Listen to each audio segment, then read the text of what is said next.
তাকে বড় একটা গণরুমে রাখা হয়েছিল। এখানে সে ছাড়াও আরও 455 জন পার্টিসিপেন্ট ছিল।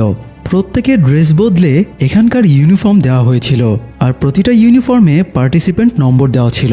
গিহান উঠে এসে দেখে একজন বৃদ্ধ লোক এখানে থাকা পার্টিসিপেন্টদের গুনছে। এই বৃদ্ধ লোকটাই এখানকার প্রথম পার্টিসিপেন্ট, আর ওনার নাম হলো ও ইলনাম।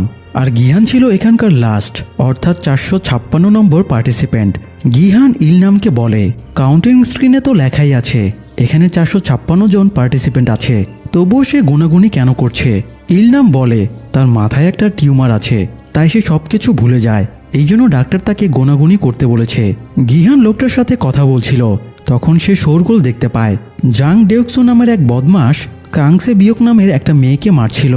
কাং একসময় ডেউকসুয়ের গ্যাংয়ের মেম্বার ছিল, কিন্তু স্বাবলম্বী হবার জন্য কাং ডেউকসুয়ের গ্যাং থেকে পালিয়ে গিয়েছিল। তো আজ এতদিন পরে তাকে দেখতে পেয়ে এজন্যই ডেউকসু তাকে মারছিল।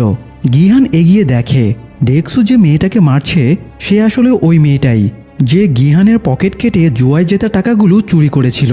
এবার গিহানও ছুটে গিয়ে কাংয়ের সাথে ঝামেলা পাকিয়ে দেয়।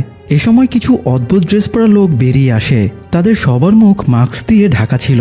এরাই মূলত এখানকার গার্ড, যারা গেমগুলো সঠিকভাবে পরিচালিত করবে। তাদের মধ্যে একজন গার্ড সবাইকে অ্যালার্ট করে দিয়ে তার কথা শোনার জন্য বলে।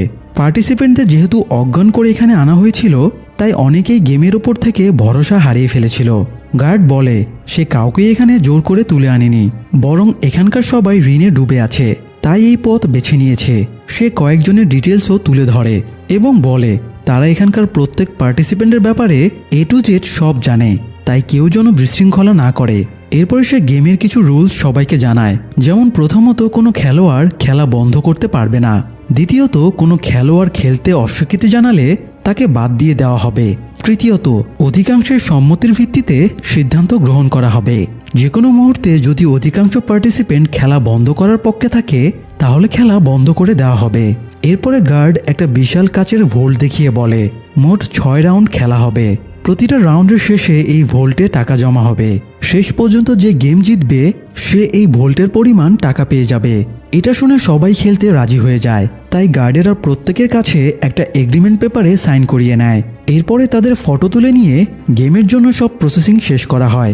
আর এসবই একটা কন্ট্রোল রুমে বসে অন্যরকম পোশাক পরা একজন লোক তদারকি করছিল। এই লোকটার ছদ্মনাম হলো ফ্রন্টম্যান, সেই মূলত এখানকার লিডার। যাই হোক, এরপরে সব পার্টিসিপেন্টদের একটা ফিল্ডে নিয়ে আসা হয়। সেখানে গিহান তার ছোটবেলার বন্ধু সাংউকে দেখতে পায়।